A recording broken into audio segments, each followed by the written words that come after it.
नमस्कार, स्वागत है आपका इंडिया न्यूज हरियाणा में। मैं हूं आपके साथ संगीता द्वंशी। बुलेटिन की शुरुआत करेंगे फटाफट नज़्म में। प्रधानमंत्री नरेंद्र मोदी 2 दिन के वाराणसी दौरे पर है। पीएम विश्वनाथ कॉरिडोर का लोकार्पण करने के साथ राज्यों के मुख्यमंत्रियों के साथ बैठक भी करेंगे। प्रधानमंत्री मोदी एयरपोर्ट से संपूर्णानंद मैदान तक हेलीकॉप्टर से आएंगे, जहां से पीएम बाबा काल भैरव के दर्शन के लिए जाएंगे। बाबा काल भैरव के दर्शन के बाद पीएम मोदी खिड़किया घाट जाएंगे। वहां से क्रूज में सवार होकर 1:30 बजे घाट के रास्ते कॉरिडोर में प्रवेश करेंगे।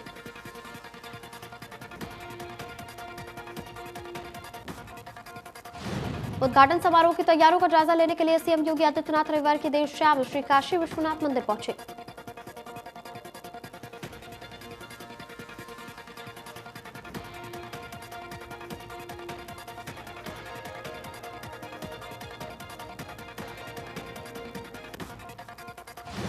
सीएम योगी इसके बाद गर्भगृह गए, जहां उन्होंने काशी विश्वनाथ की पूजा अर्चना की। इस दौरान उन्होंने अधिकारियों को दिशा निर्देश दिए।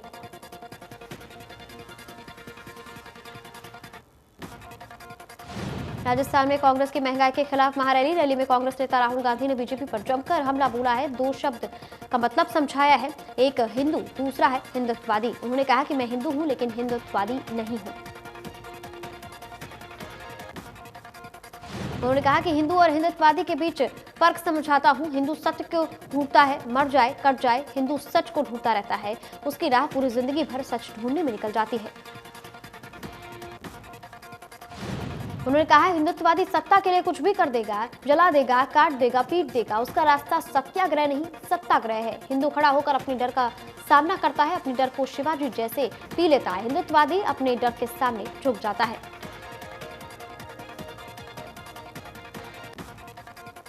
किसान आंदोलन पर कांग्रेस नेता कुलदीप बिश्नोई ने कृषि मंत्री जेपी दलाल के बयान पर पलटवार किया है। उन्होंने कहा कि कांग्रेस देश की सबसे बड़ी और पुरानी पार्टी है और कांग्रेस ने हमेशा जनता से जुड़े मुद्दों की आवाज उठाई है।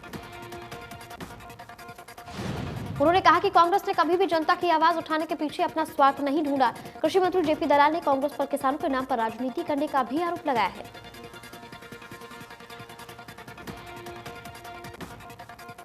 किसान नेता राकेश टिकैत ने कहा कि 15 दिसंबर तक सभी किसान धरना स्थल छोड़ देंगे। एसकेएम की अगली बैठक 15 जनवरी को होनी है।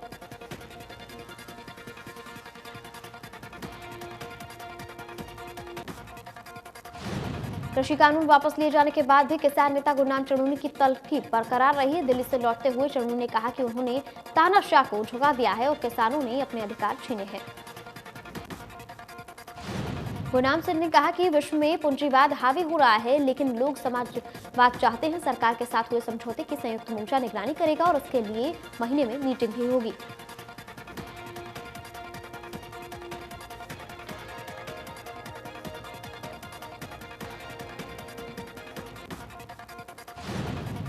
हुड्डा का प्रधान ओम प्रकाश हुड्डा और बीकेयू जिला अध्यक्ष ने कहा कि अगर सरकार ने जो किसानों से वायदे किए हैं उन्हें पूरा नहीं किया तो किसान फिर से आंदोलन करेंगे। संयुक्त किसान के काल पर दोबारा से शुरू कर सकते हैं।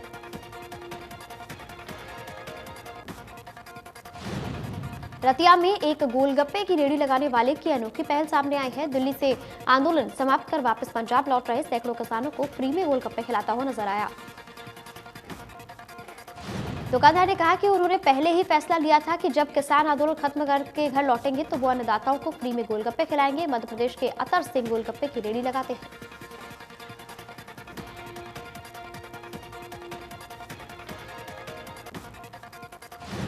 यमुनानगर में खाद की कमी से किसानों को भारी परेशानियों का सामना करना पड़ रहा है। समय पर खाद न मिलने के कारण किसानों की फसल बर्बादी की कगार पर है। किसानों का कहना है कि सुबह उठते ही अपना आधार कार्ड लेकर खाद की दुकान पर पहुंच जाते हैं, लेकिन वहां पर वही रटा रटाया जवाब मिलता है कि आज खाद की गाड़ी नहीं आई है।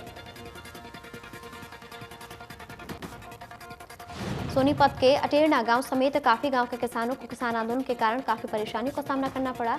अटेरना, बनौली, जैनपुर समेत काफी गांव के लोग बेबीकॉर्न की खेती करते हैं।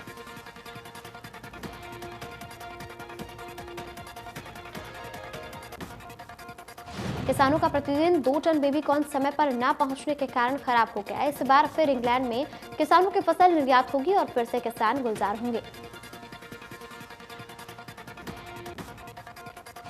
हरियाणा के मुख्यमंत्री मनोहर लाल ने प्रशासनिक सुधार विभाग की 15वीं बैठक ली। प्रदेश के सभी उपायुक्तों को जिलों में पीएनडीटी एक्ट सख्ती से लागू करने के निर्देश भी दिए। इसके अलावा विभिन्न स्वयंसेवी संस्थाएं समाज सेवियों और जिलों के पेंशनर्स को समर्पण पोर्टल पर अपना पंजीकरण कराने के लिए प्रेरित करने तथा आगामी 18-19 दिसंबर को आयोजित होने वाली एसटेज परीक्षा में कड़े सुरक्षा प्रबंध करने के भी निर्देश दिए हैं।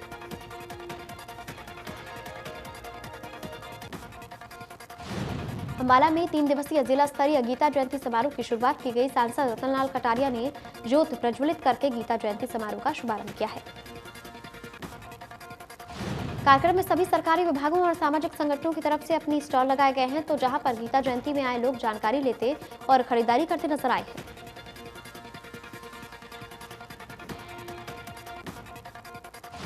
हिसार में राजकीय महाविद्यालय के परिसर में 3 दिवसीय अंतर्राष्ट्रीय गीता महोत्सव 2021 का शुभारंभ किया गया। यज्ञ हवन के साथ ये शुभारंभ हुआ। इस मौके पर बीजेपी विधायक कमल गुप्ता मौजूद रहे। राजकीय महाविद्यालय हिसार में 3 दिवसीय अंतर्राष्ट्रीय गीता महोत्सव 2021 का अवलोकन करने पहुंचे हिसार नगर निगम के आयुक्त अशोक गर्ग ने विभिन्न तरह की प्रदर्शनियों का अवलोकन करते हुए सभी को गीता महोत्सव की बधाई दी है।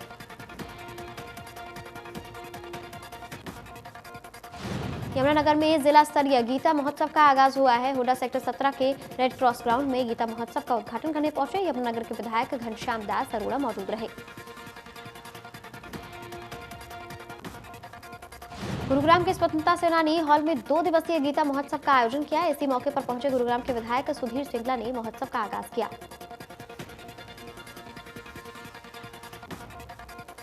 रेवाड़ी में भी गीता जयंती महोत्सव का आगाज हुआ है। रेवाड़ी के बाल भवन में बनाए गए गीतापुरम में आयोजित गीता जयंती महोत्सव की फीके अंदाज में शुरुआत हुई। प्रदेश के सहकारिता मंत्री डॉक्टर बनवारी लाल ने रिबन काटकर कार्यक्रम का शुभारंभ किया। पलवल के नेताजी सुभाष चंद्र बोस स्टेडियम में जिला स्तरीय गीता महोत्सव का आयोजन किया गया, जिसका शुभारंभ विधायक दीपक मंगला ने रिबन काटकर किया। इसी दौरान श्रीमद् भगवद गीता और मां सरस्वती के चित्र के सामने दीप प्रज्वलित किया गया।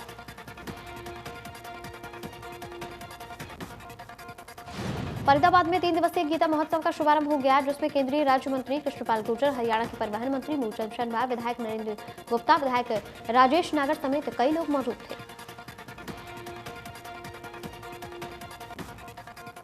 हरियाणा विधानसभा अध्यक्ष ज्ञानचंद गुप्ता ने जैनेन्द्र गुरुकुल स्कूल पंचकुला में 3 दिवसीय जिला स्तरीय गीता जयंती महोत्सव का शुभारंभ किया।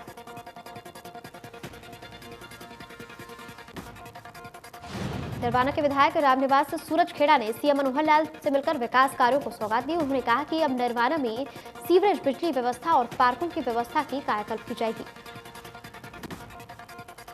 विधायक रामनिवास सूरज खेड़ा ने सीएम से मुलाकात कर गांव में गौशाला की तर्ज पर शहर में पूर्व पीएम अटल बिहारी वाजपेयी के नाम पर 10 एकड़ में अटल पार्क बनाने की मांग की है।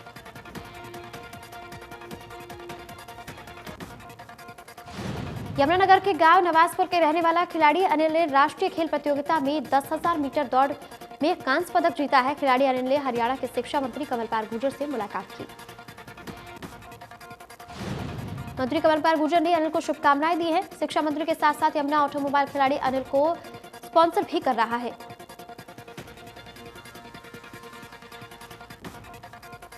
हरियाणा के परिवहन मंत्री मूलचंद शर्मा ने सेक्टर 62 में मार्केट के लिए बनाई जा रही पार्किंग के कार्य का शिलान्यास किया। स्थानीय लोगों ने उनका जोरदार स्वागत किया। इस मौके पर हरियाणा शहरी विकास प्राधिकरण के अधिकारी और सेक्टर वासी भी मौजूद थे। झज्जर में सहकारिता मंत्री बनवारी लाल ने भ्रष्टाचार पर बोलते हुए कहा कि भ्रष्टाचार करने से ज्यादा बड़ा गुनाह होता है भ्रष्टाचार को दबाना।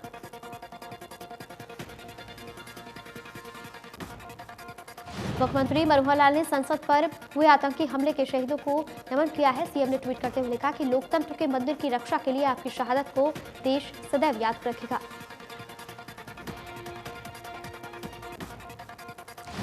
हेलीकॉप्टर दुर्घटना में शहीद हुए देश के सीडीएस जनरल विपिन रावत और उनकी पत्नी मधुलिका समेत 13 शहीद जवानों को मेवात में अश्रुपूर्ण श्रद्धांजलि देकर याद किया गया।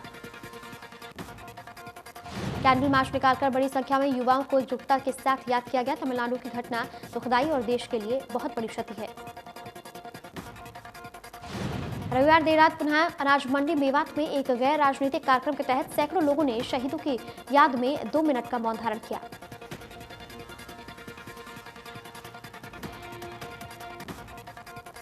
खेल मंत्री संदीप सिंह और विधायक ज्ञानचंद गुप्ता ने भारत के अमृत महोत्सव के अवसर पर आयोजित साइक्लोथॉन साइकिल रैली को हरी झंडी दिखाकर रवाना किया।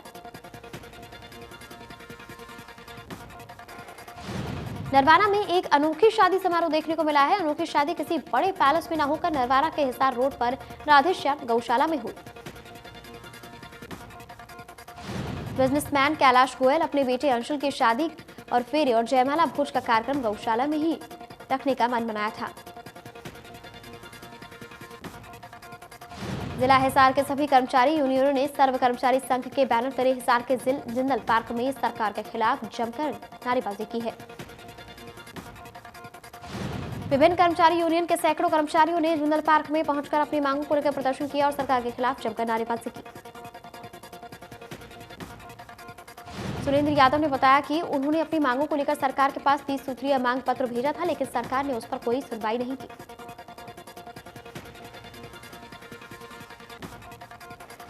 पानीपत में सर्व कर्मचारी संघ ने सरकार की नई पेंशन नीति के तहत नाराजगी जताई है। पानीपत लघु सचिवालय के बाहर धरना प्रदर्शन किया गया।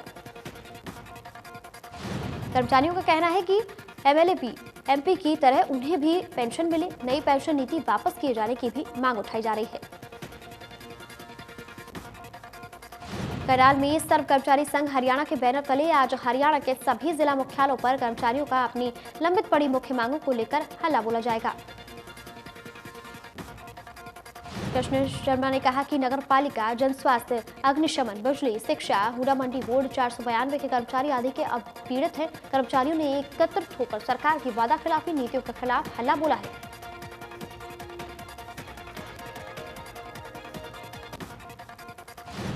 सर्व कर्मचारी संघ हरियाणा ने सरकार पर घोषणा पत्र में कर्मचारियों से किए वादों को पूरा न करने के आरोप लगाए हैं कि सभी विभागों को निजीकरण की मुहिम से बचाने के लिए निर्णायक कानून का निर्माण किया जाएगा।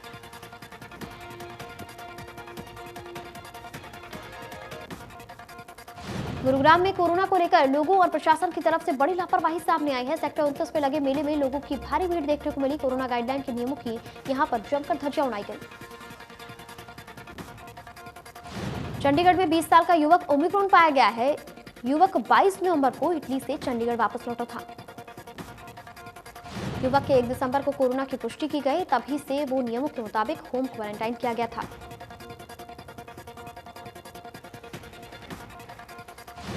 कोरोना का खतरा अभी भी कम नहीं हुआ है। दक्षिण अफ्रीका के राष्ट्रपति सिरिल रामाफोसा भी कोरोना से संक्रमित हो गए हैं। दक्षिण अफ्रीका में 37,875 नए मामले सामने आए हैं।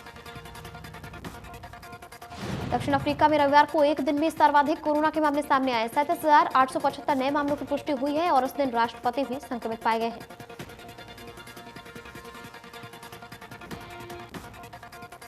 दो बांग्लादेशी महिला खिलाड़ी कोविड-19 के ओमिक्रॉन वेरिएंट से पॉजिटिव पाए गए हैं। टीम बांग्लादेशी जिम्बाब्वे से एक हफ्ते पहले ही वापस आई थी।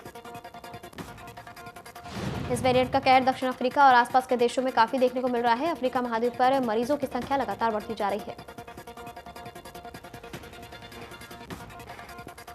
नारनौल से कर्मचारियों का जत्था हल्ला बोल प्रोग्राम के तहत हिसार के लिए रवाना हो गया। पूरे प्रदेश में जिला स्तर पर हल्ला बोल प्रोग्राम चलाया जाएगा। सिरसा में 50 परीक्षा केंद्रों पर महिला कांस्टेबल परीक्षा हुई। परीक्षा को शांतिपूर्ण और पारदर्शी संपन्न करवाने के लिए 23 ड्यूटी मजिस्ट्रेट नियुक्त किए गए थे। परीक्षा दिलवाने पहुंचे अभिभावकों ने जिला स्तर पर परीक्षा करवाने की मांग की थी। जींद और पलवल से पहुंचे परीक्षार्थियों ने कहा कि धुंध की वजह से सफर करना मुश्किल रहा।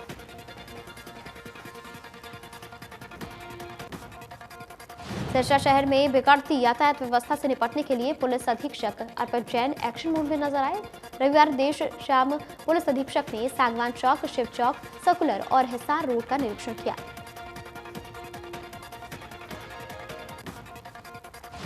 इस दौरान उनके साथ यातायात थाना प्रभारी बहादुर सिंह भी मौजूद रहे। सड़कों पर पीली पट्टी लगाने, गलत साइड वाहन चलाने, जाम से निपटने के लिए बैरिकेड्स लगाने सहित अन्य दिशा निर्देश भी अधिकारियों को दिए गए।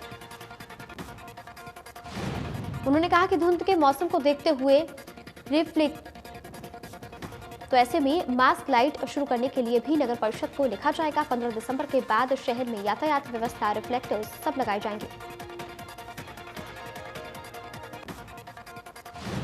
सिरसा में निजी बस के ड्राइवर शराब के नशे में धुत चालक की लापरवाही से तेज रफ्तार बस फुटपाथ से टकराने के बाद पलट गई। हादसे के बाद चालक और परिचालक मौके से फरार हो गए। तो वहीं दुर्घटना में करीब 1 दर्जन सवारियों को चोटें आई हैं, जिन्हें एम्बुलेंस के जरिए नागरिक अस्पताल में उपचार के लिए भेजा गया है। सिविल लाइन थाना पुलिस मौके पर पहुंची है, कार्रवाई में जुट गई है। हादसे में करीब दर्जन भर सवारियों को चोटें आई हैं, जिन्हें उपचार के लिए अस्पताल में भर्ती कराया गया है। बाकी सवारियां घरों को लौट गई।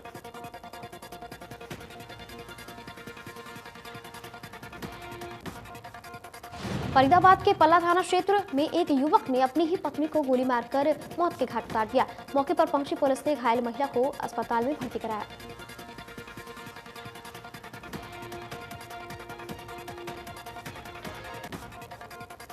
मेवात में 4 संभालने के एक्शन मोड में नजर आए हैं। नवनियुक्त थाना प्रभारी चंद्रभान ने शहर का दौरा कर दुकानदारों को अतिक्रमण नहीं करने के निर्देश दिए हैं। दूसरे दिन सड़क पर फिर निकले थाना प्रभारी ने दुकानदारों का सामान जब्त कर दिया। अतिक्रमण के खिलाफ पुलिस का अभियान लगातार जारी है। बिना मास्क के घूम रहे 10 लोगों के चालान भी काटे गए हैं। तोशाम के तिकोना पार्क में नंबरदार एसोसिएशन की बैठक आयोजित की गई। बैठक में नंबरदारों ने जमकर नारेबाजी की है। नंबरदार एकता जिंदाबाद के नारे भी लगाए हैं।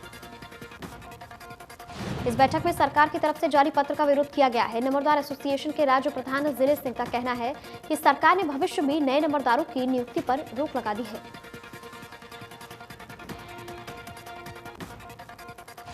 मेवात में 8 दिन पहले रहस्यमय परिस्थितियों में लापता हुई 3 वर्षीय बच्ची पड़ोस में निर्माणाधीन मकान में उसका शव मिला है। शव मिलने से आसपास के इलाके में अब सनसनी फैल गई है।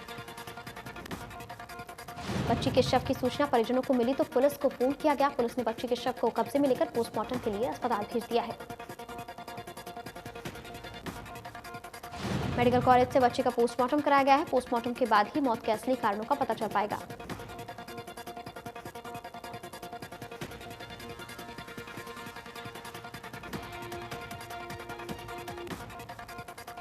तो वहीं जिला मॉडर्न जेल भूंसी में बंद आरोपी ने आत्महत्या कर ली। जेल की बैरक नंबर 4 के बाथरूम के रोशनदान से झूलकर उसने सुसाइड कर लिया।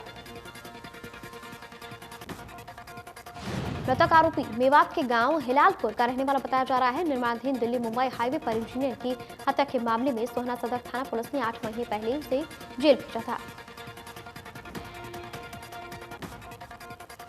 आत्महत्या के कारणों का अभी तक खुलासा नहीं हो पाया है। थाना पुलिस ने शव को कब्जे में लेकर के पोस्टमार्टम के लिए आगे भेज दिया है, तो इसके साथ ही आगे की तफ्तीश शुरू कर दी है।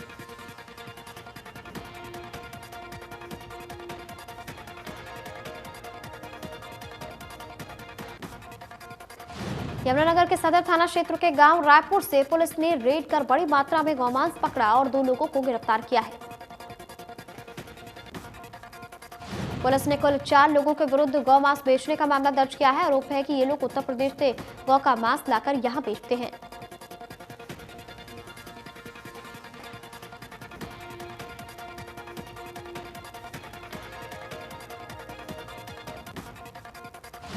यमुनानगर के नार्कोटिक सेल की टीम ने प्रतिबंधित कैप्सूलों के साथ युवक को गिरफ्तार कर लिया है। आरोपी ने कोर्ट में पेश करके उसे 1 दिन के रिमांड पर भेज दिया गया है। पुलिस मामले की जांच कर रही है। आरोपी लंबे समय से प्रतिबंधित दवाइयां बेचने का काम कर रहा था।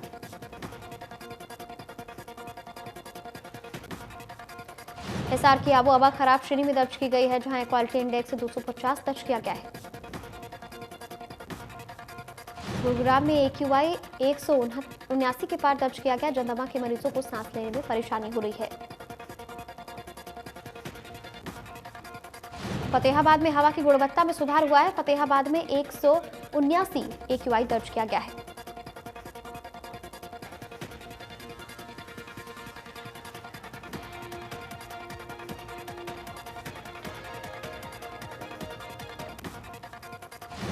अंबाला में भी आबो हवा में सुधार देखा गया है, जहां एयर क्वालिटी इंडेक्स 183 दर्ज किया गया है।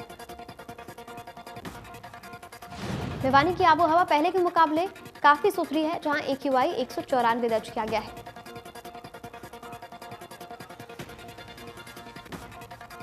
उत्तर प्रदेश में अगले साल विधानसभा चुनाव को लेकर के सभी पार्टियां तैयारियों में जुट गई हैं। ऐसे में एटा में बीजेपी के राष्ट्रीय अध्यक्ष JP नड्डा ने सभा को संबोधित करते हुए विपक्षी पार्टियों पर निशाना साधा है। JP नड्डा ने कहा कि मुझे ही सिर्फ उन लोगों या उन पार्टियों से खतरा नहीं दिखता है, बल्कि देश और प्रदेश को भी खतरा देखने को मिल रहा है। भारत की 2030 तक अंतरिक्ष स्टेशन बनाने की योजना है। सरकार ने गुरुवार को कहा कि भारत की योजना 2030 तक एक अंतरिक्ष स्टेशन स्थापित करने की है, जो अपनी तरह का अनोखा अंतरिक्ष स्टेशन होगा। प्रधानमंत्री कार्यालय में राज्य मंत्री जितेंद्र सिंह ने राज्यसभा में प्रश्नकाल के दौरान पूरक सवालों के जवाब में ये जानकारी दी। जितेंद्र सिंह ने कहा कि 2023 तक भारत की गगनयान भेजने की भी योजना है और उससे पहले 2 मानव रहित मिशन भेजे जाएंगे। उन्होंने इनके रोबोटिक मिशन होने का जिक्र करते हुए कहा कि उसमें से एक मिशन अगले साल की शुरुआत में भेजा जाएगा।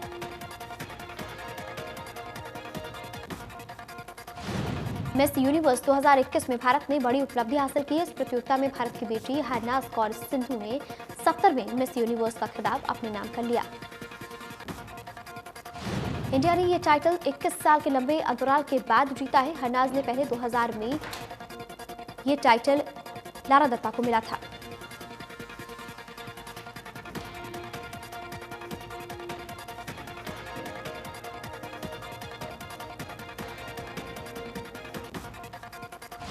तो वहीं अमेरिका में तूफान ने जबरदस्त तबाही मचाई है। 320 किलोमीटर प्रति घंटे की रफ्तार से चली हवाओं ने अमेरिका के 6 राज्यों में जमकर नुकसान मचाया है। राज्य के मेफील्ड समेत कई इलाकों में इस तूफान की वजह से कम 100 लोगों की जान चली गई है। तो वहीं तूफान में मोमबत्ती फैक्ट्री के 8 लोग लापता हैं, जबकि 8 लोगों की मौत हो गई है।